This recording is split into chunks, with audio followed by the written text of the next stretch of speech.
Everyone told me to play Crisol Theater of Idols, and warning, this one is going to be a bit rough, because despite several things I really like about it, there are some big issues that will be the main focus of this video. Issues unique to the game, and issues indicative of larger trends in horror design. Just in case the devs are watching, please look into the issue where standing next to a wall can cause your bullets to not hit enemies, and if you press the fire button during animations like activating a lift, you actually fire your gun. There are input buffering issues where switching weapons will ignore you holding the reload button unless you press it after the swap animation, so you just stand there doing nothing, expecting to reload. There are switches that open doors that will no longer open them from that side again if you go back around, and for some reason, the higher your frame rate, the slower the boat goes. I'm over 100 FPS, and just look at this boat speed, my god. But what is Crisol Theater of Idols? It's the latest entry into what is essentially a new fusion genre of survival horror and action horror. Games like Chronos: The New Dawn and the Total Chaos remake have a new friend to welcome to the group. The two genres have totally molded into one at this point, and now in a game like Crisol, we're exploring intricate and interconnected maps, resetting progress at save stations with no checkpoints on the hard difficulty, and solving lots of puzzles. But we're also blowing the hell out of everyone, getting credits for doing so, and using them to buy weapon upgrades and special skills. I don't even know what to call it anymore, and who cares, let's just talk about the game. So the twist in Crisol is that your health bar is your ammo.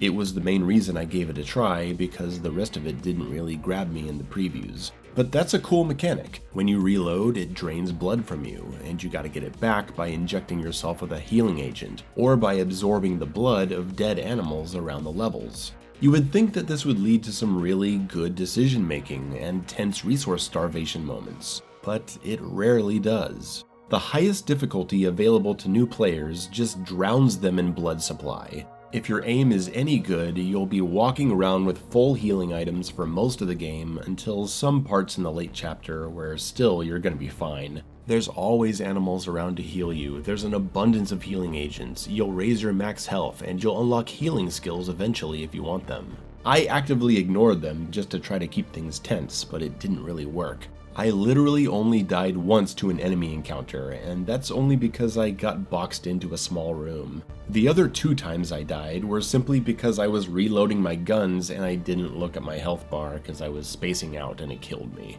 I'm not trying to brag, I'm not saying you suck if you ended up struggling in this game, but I'm sorry, there's just no sense of resource scarcity to actually make this mechanic interesting. It's like they didn't have confidence in their own game. Combat is decently entertaining, with headshots, leg shots, sniping the crossbow guys and the flying babies. The upgraded pistol will be all you need to take out most groups that are approaching you, but an excellent sawed-off shotgun will work nicely when they get too close. That just doesn't happen very often, cause they're so slow. There are no variations of the dolls that charge at you, they just slowly stumble. Except for the dynamite guys, but they only show up like, what, 4 times? It's only in a couple dark sequences that a fast-crawling enemy appears, but they don't mix in with the other enemies, so it's really not an interesting addition. Much later into the game, there are a few rooms where there's a sense of pressure and mixed enemy types, and the game starts to find that Resident Evil 4 magic. But the other 95% of the time, it's more like Resident Evil Village, and you know how I feel about that game. Don't get me wrong, the shooting feels great. I always enjoyed pulling the trigger, but I rarely felt like I was actually in danger. Maybe because they expect people to play with controllers, where you won't be able to aim at these evasive and twitchy enemies, but I'm not going to make the game artificially difficult by bashing my hands with a hammer just to make it harder to aim. Mouse and keyboard all the way, baby, and you have to consider that audience if you're releasing on PC. There's also a knife that's very powerful, which can also parry, but it breaks after just a few uses. You have to find gas cans to use at motorcycles to resharpen it. I like that, in theory, but it doesn't really work because the vast majority of combat is easily dealt with by your guns that are always at full ammo because there's way too much blood supply. And there's so much gasoline in the game, you can always sharpen the knife. You see, it all falls apart if there's no decision to be made in all this. There are all these survival horror mechanics here to play with, and they just don't matter. Not enough high-pressure combat, enemies are too slow, too much healing. It results in most of the game feeling like a shooting gallery, but without the cute girl at your side waiting for you to win her that giant teddy bear. At least there I'd have an incentive to play well. But hey, this game isn't just about combat. It's other stuff: exploration, story, visuals, and puzzles. The story, I don't know, man. Something about the sun god and cults. I tried, I really did. But there are so many story interruptions, I got annoyed and gave up. Because you come across countless numbers of flashback conversations that you're supposed to just stand there listening to. And you're constantly being called on your radio. And every time it forces you into an agonizingly slow walk speed, where you can't even interact with anything. You gotta wait till it's over. There must have been more than 20 radio calls, I swear. And I'm supposed to just stop playing the game and slowly walk until my character finishes yapping with this ditzy blabbermouth that's just like so cool. Kisses! I do not have time for riddles. Oh, come on. Don't be such a buzzkill. It's an easy one. I have no idea. Make them spend a whole day with you? Meep. Wrong answer, smarty pants. Turns out we might have more in common than I thought. See? The universe wants us to be besties. Now, care to trust one of my brilliant, totally not made up on the spot hunches? What an utterly obnoxious character to have to be dealing with on the regular. Which is why I chose not to. Skip. Call me the skipper, because I'm skipping this shit so I can, play the video game I just paid for. I can better spend my time solving puzzles instead. There are many puzzles in this game, and I liked most of them. Clever riddles, combination locks, electricity paths, and I really like these weight puzzles where you gotta balance the scales. Great variety, A+ on 90% of the puzzle execution. But Crisol Theater Vitals commits the cardinal sin that no horror game should ever commit: slide puzzles. Say it with me, guys. Slide puzzles do not belong in survival horror games. And not just one, there are like 9 or 12 fucking variations of slide puzzles in this game, and it's infuriating. I looked up the solutions to half of them, and I feel no shame for it. I'm not gonna sit here fiddling with this thing until I get it, and then do that 9 more times. Give me a riddle, give me environmental clues, puzzle pieces, whatever, but keep your slide puzzle bullshit out of my horror games, please. I almost want to not recommend this game purely on principle.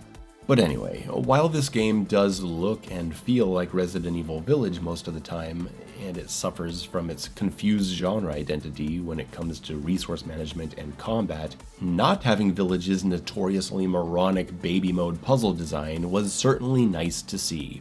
Thank you for that. Village treats you like an idiot, and while Crisol has puzzles that actually make you think, it too insists on treating you like an idiot for most of the game. Your character blurts out the obvious. There is something drawn on the mirror.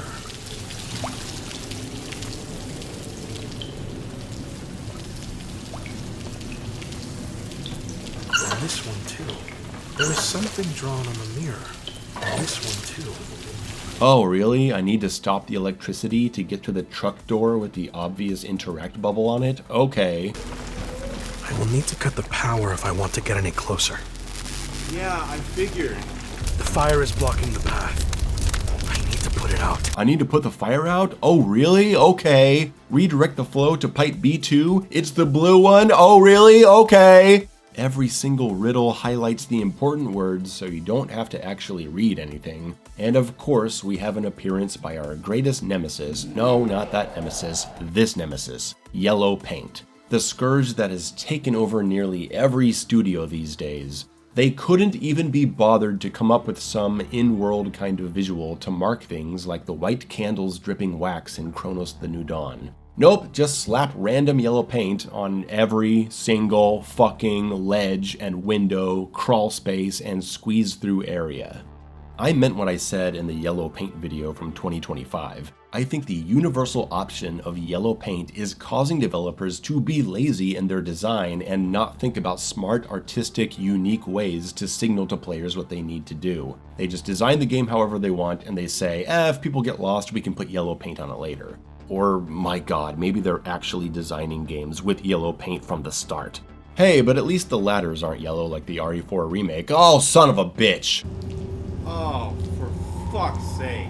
Hey, where do you think I should go? Is it up the yellow climbing stuff? I wonder. This yellow paint isn't just in the introductory area or occasionally easy to overlook paths. It's everywhere and goes through the entire game. Even the most obvious places to go 10 hours in, after having squeezed and crawled through dozens of spaces, they keep marking it in bright, obvious yellow paint. On top of that, we also have interaction bubbles, telling you at a distance everything you can press, lift, break, or pick up. Long before you even see the object with your own eyes, the game puts a white bubble on screen so you look at it. This bubble and the yellow paint cannot be disabled in the accessibility menu, which is full of ways to make the game better for people who need the help, and I'm okay with that. But it has no way of turning off the stuff the rest of us do not need or want. It may seem like a nitpick, but this little bubble legitimately ruins exploration, because you're not looking for objects anymore. You're looking for bubbles. Walk into a room and the room is already telling you what you can touch or pick up when you're not even close to it yet. The game's entire unique mechanic is centered on blood absorption from dead animals. Why are we not expected to simply identify bloody-skinned animal corpses with our brains and then approach them? Why is there an interaction bubble 10 feet away telling me to go look at it? This bubble turns the exploration of every side area or optional room into just run around and see if a bubble appears, instead of actually looking for an interesting object. That's not fun. Hey, idiot, do you see the chain on the door? Do you see the white interaction bubble and the flashing yellow effect? Do you see the movable shelf with a bubble and the yellow cloth on it? Do you see the giant wheel next to the gate sprayed in yellow paint with a yellow crank handle and the white bubble telling you to go look at it? Fuck! Is this what horror games are now? Am I now in a position where I actually have to... I'm gonna do something crazy. I'm gonna do something that no one who knows me would expect me to do this, but I'm gonna do it. I'm going to praise the Silent Hill 2 remake. Not a game that I hate by any means, but not one I'm particularly fond of either. But you gotta give them credit. They knew that fans of the original game, where there was nothing on screen to distract from the horror, would absolutely hate having ammo counters and ridiculous health warnings and interaction bubbles. So you can turn it all off. Thank you, Silent Hill 2 Remake. I didn't realize how good I had it. Do you know why horror games put yellow paint and indicators all over the place, but they still include brain-twisting puzzles? Seems like a contradiction, right? That they trust you to solve a complex riddle or a math problem, but they don't trust you to climb up a simple ladder? It doesn't make sense. Well, they do it because we live in the age of the internet and you can just look up a puzzle solution in 30 seconds if you want to skip it. However, if you're lost, wandering around the wrong side of the map with no idea where the destination even is, some players get demoralized and bored. Looking up where to go on the internet is far more complicated and time-consuming. Reading through a guide and looking for the structural references they mention, or watching a playthrough and having to scroll around to find where someone is going. Some players are just going to give up if that happens too many times, and they'll quit, or ask for a refund, or leave a bad Steam review. So yellow paint and indicators for everyone, and a protagonist blurting out the obvious as the cherry on top. Sounds like I hate this game, doesn't it? Well, I don't. I think it's okay. The shooting is cool, I like the blood mechanic, the maps are well designed, a lot of the puzzles are very good, but many of the decisions they made make me think about everything that's pissing me off in other horror games.